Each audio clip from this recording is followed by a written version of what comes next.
Yaradıcılıq hallarının artmasına səbəb olur. İlin silib bu sən 2026-nın adına satırsansa o düzgün deyil. Bəli, halallıq yaxşı şeydir. Burada bıçaqla belə kəsilən yoxdur. Birinci, bu nömrələr yazan yer aşağıdadır. İkinci də bu gətirdiyi alət bax belə də ola bilər. Avtomobil şinləri, yəni təkərlərini bəzən satıcılar yeni təkər adı altında satırlar. Bəs bunu fərqləndirmək üçün alıcı nə etməlidir, nəyi bilməlidir? Ölkəyə gətirilmiş təkər şinləri üzərində istehsal tarixi pozularaq, yəni köhnə istehsal olan təkər şinləri ölkəmizdə yeni istehsal şinləri adı ilə satılır. Əksər hallarda bunun yerinə rəqəm yazılmır, ancaq digər hallarda isə bu rəqəmin yerinə yeni istehsal tarixi 2025-2024-cü illərlə əvəz edilir və bu vətəndaşlara satılır. Bütün təzə təkərlərin üzərində bu cür gördüyünüz kimi təzə xəttlər var. Yəni kraska deyirik də biz buna. İşləmiş təkərdə o kraska yoxdur. Çünki o kraska bir dəfə sürüləndən sonra gedir. Plusdakı üzərində həftə və il yazılır.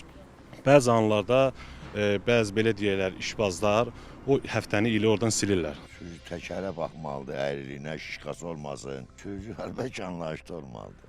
O düzgün deyil də, yəni bu faktı görünür də bu üzündə. Sən alanda da ona özün baxmalısan da, yəni ki, halallıq yaxşı şeydir. Hamı bilir ki, təkər bütün rezindir də. Təkər bütün rezindir. Əgər izatmadan söhbət gedirsə, izatma aparat buradan girirsə, bax kontrollar var da. Hər təkərdə 5 dənə 6 dənə kontrol var.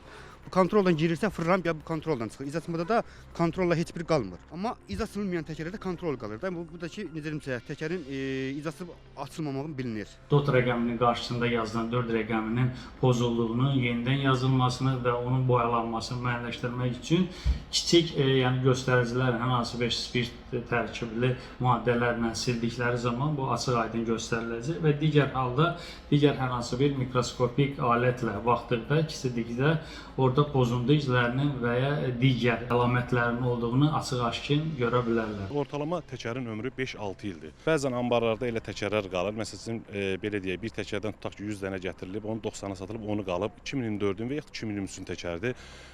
Bunu həmin insan satmaq məcburdur satmaq. Satmaq üçün o işlərdən, yəni belə deyək də ondan istifadə edir, amma düzgün bir şey deyil.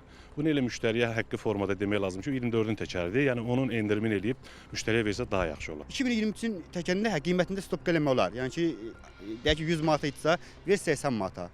Zaten bu sənin əlində qalıb da bu təkər. Ver 80 manata. Yoxsa ilin silib bu sən 2026-nın adına satırsansa, o düzgün deyil.